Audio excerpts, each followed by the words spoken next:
بالمئة من المغاربة من الفئة العمرية 15 عاما فما فوق يعانون من مرض نفسي أو عقلي. السلام عليكم ولاد بلادي وبنات بلادي، مرحبا بكم في قناة ثانية. الصحة العقلية والنفسية بالمغرب. هذه مذيعة عربية راهي تهدر وتدون وتقول في تقريرها 48% من المغاربة مضطربون نفسيا أو عقليا. أنا قاعد نناقش فيهم ونقاعد نرد عليهم، وكاين اللي راه يناقش فيهم. الله يهدي، كما قال له واحد، الله يهدي اللي راه يناقش فيهم ويعلق عندهم ويعطيه العقل. الله يعطينا العقل يا سيدي. ونقول لكم والله العظيم لو كان 99% يقولوا مضطربين عقليا، وراءكم الزمن طويل ولا قصير. هيا نشوفوا واش راهي تقول هذه المذيعة. بالمئة من المغاربة من الفئة العمرية 15 عاما فما فوق يعانون من مرض نفسي أو عقلي. 26% من هذه النسبة تعاني من مرض الاكتئاب. علاش؟ ما سكتيتوش رواحكم. علاش؟ لأنه ركزتوا واش قالت 15 من 15 سنة فما فوق. أنا بدي نعطيكم معلومة ليكن في علمك يا أخي الجزائري ويا أخي التونسي ويا أخي المصري ويا كل حر من أحرار العالم، كما يقول أخونا أبو عبيدة، أن الدراسة بالمغرب يعني الطفل يعني الطفل المغربي كي يروح يدرس بالمغرب يخلص دراهم. ونسبة الفقر في المغرب كثيرة، يعني كاين اللي راه ولاده ما راش لاقي باش يقريهم، باش يشيلهم الكتوبه، باش يخلص عليهم النقل المدرسي، باش يخلص عليهم الاطعام المدرسي، ما كانش، ما عندهاش.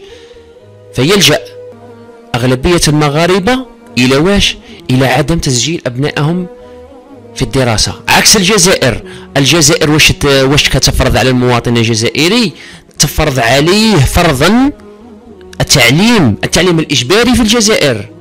تسمع بك الدولة باللي ما دخلتش ولدك يقرأ، راها تعاقبك الدولة الجزائرية لأنك لم تدخل ولدك للدراسة، تعاقبك، ممكن تعاقبك حتى بالسجن لأنك ما دخلتش كما يقول لك المروكي ولدك كيدرس.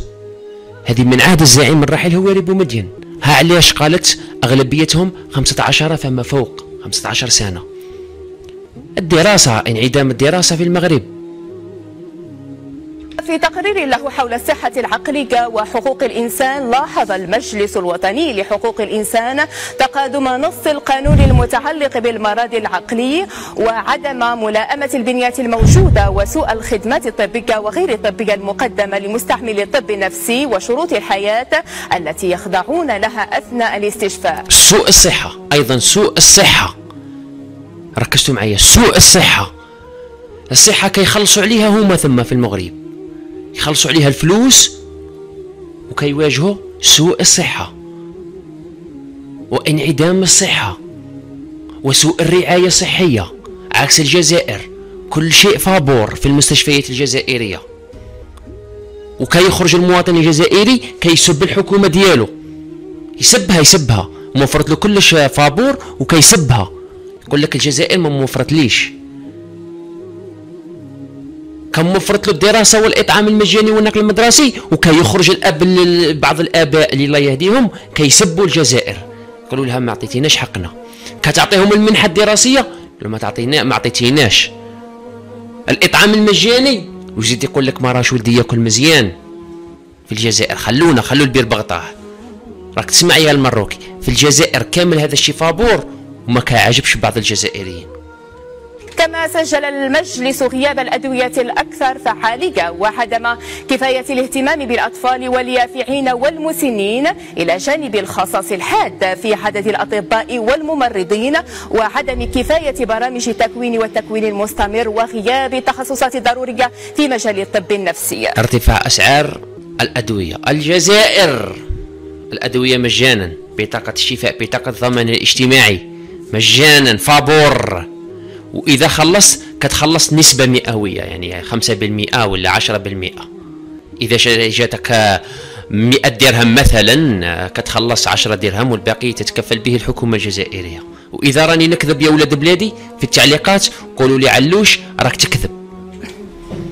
وعلى ذكر الخصاص في الأطر الطبية، تقول تقارير إعلامية إن المغرب يتوفر فقط على 197 طبيبا نفسيا في القطاع العمومي، وهو رقم ضعيف مقارنة بالمعدل العالمي الذي يصل إلى 3.66 طبيبا مختصا لكل 100,000 نسمة، ما يعني أن الدولة توفر فقط أقل من طبيب مختص لكل 100,000 نسمة. إلى اللقاء. ختمة شاركم إلى اللقاء. راكم شفتوا يا عرب ويا ولاد بلادي وبنات بلادي، شفتوا كما قال لك شعال قالت لك 48% من المغاربة مضطربون نفسيا أو عقليا. الله العظيم بانت لي في بالي انا ثاني راني مضطرب، لي راني نعاند فيكم، بصح والله العظيم الا كنتم مضطربون ولا مضطربين ولا مضطربات وكيجي شخص كيسب الجزائر وكيعاير الجزائر وكيشتم الجزائريين وكيشتم ولاد بلادي وكيشتم شهداء ديال بلادي وكيشتم الوالد ديالي ووالد الجزائريين و و و و و, و. كنكون مضطرب اكثر منكم. هذه هي، لاني انا شخصيا كندافع على بلادي، حدود بلادي. من يقترب من حدود بلادي او من كرامه الجزائريين انا له بالمرصاد، سواء مضطرب عقليا او مختل عقليا او مريض نفسانيا 15 عام 1000 سنه 90 سنه، انا لك بالمرصاد يا عزيزي المروكي. تمام مع السلامه.